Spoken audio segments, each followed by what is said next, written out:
ഏജൻസിക്കാർ തന്നെ നിങ്ങളെ കൊണ്ടുപോയിട്ട് MBBS വിദേശത്ത് ഏതെങ്കിലും കുഞ്ഞു രാജ്യത്ത് തീർത്തിട്ട് നാട്ടിൽ തന്നെ നിങ്ങൾക്ക് കോച്ചിങ് തരും, അത് തരും, ഇത് തരും. എടാ കുറേ കാശ് ഇറങ്ങുന്ന പരിപാടിയാണ്. അപ്പോൾ നോക്കിയും കണ്ടും ഈ കോഴ്സ് എടുക്കുക, MBBS അല്ലെങ്കിൽ മെഡിക്കൽ റിലേറ്റഡ് ആയിട്ട് എന്തും.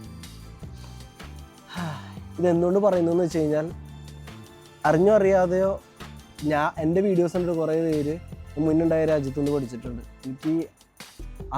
എനിക്ക് ആ ഒരു സൈഡ് ഞാൻ ചിന്തിച്ചിരുന്നില്ല. എന്ന് ഞാൻ ആ ഒരു കുഴിയിൽ നിന്ന് പുറത്തേക്ക് വന്ന് ഞാൻ ചിന്തിച്ച് തുടങ്ങിയോ അന്നാണ് എനിക്ക് തന്നെ ഒരു ക്ലാരിറ്റി ആയി തുടങ്ങിയത്. അന്ന് ഞാൻ തീരുമാനിച്ചതാണ്, എപ്പൊക്കെ ഒരു +2 പരീക്ഷ കഴിഞ്ഞ് നീറ്റിൻ്റെ ഒക്കെ റിസൾട്ട് വന്നിരിക്കുന്ന സമയത്ത് ഇങ്ങനത്തെ ഒരു കാര്യം പറയാനുള്ളൊരു അവസരമുണ്ടോ ഞാൻ പറയുമെന്നുള്ളത്. അത് തന്നെയാണ് ഞാൻ ഇപ്പോൾ പറഞ്ഞുകൊണ്ടിരിക്കണേ.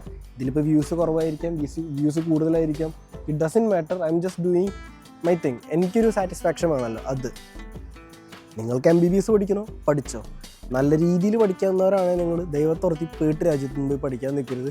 ഒന്നല്ലെങ്കിൽ റിപ്പീറ്റ് ചെയ്യും, അല്ലെങ്കിൽ റിപ്പീറ്റ് ചെയ്യും, എഴുതിയെടുക്കാൻ നോക്ക്, നാട്ടിൽ പഠിക്കും. നാട്ടിൽ പഠിച്ചിറങ്ങി കഴിഞ്ഞാൽ അറ്റ്ലീസ്റ്റ് നമ്മുടെ നാട്ടിലെങ്കിലും ജോലി ചെയ്യാൻ പറ്റും. വിദേശത്തൊക്കെ പല രാജ്യത്തും പഠിച്ചിറങ്ങി കഴിഞ്ഞാൽ അവിടെ ഇൻറ്റേൺഷിപ്പ് പോലും വരികയും ചെയ്യാൻ പറ്റുമല്ലോ. ഇപ്പം എനിക്ക് ഒരു രാജ്യത്തിൻ്റെ പേരെടുത്ത് പറയണ്ടെന്ന് വെച്ചിട്ടാണ്. തുമ്മിയെ തെറിക്കണ പോലെ ഓരോ കോളേജുകൾ, പ്രൈവറ്റ്, പബ്ലിക് ഒക്കെ കണക്കുക. അറ്റ്ലീസ്റ്റ് നിങ്ങൾക്ക് കാശ് ഇറക്കാൻ പറ്റുന്നുണ്ടെങ്കിൽ ഇച്ചിരിയും കൂടി, അതായത് 2 ലക്ഷത്തിനൂടെ കുറച്ചും കൂടി ലക്ഷം ഇറക്കിയിട്ട് പഠിക്കാൻ പറ്റുമെന്നുണ്ടെങ്കിൽ യൂറോപ്യൻ യൂണിയൻ്റെ ഉള്ളിൽ വന്ന് പഠിക്കുക. യൂറോപ്യൻ രാജ്യം എന്ന് പറയുന്ന വൃത്തികെട്ട അഡ്വർടൈസ്മെൻറ്റിൽ പോയി വീഴാതിരിക്കുക.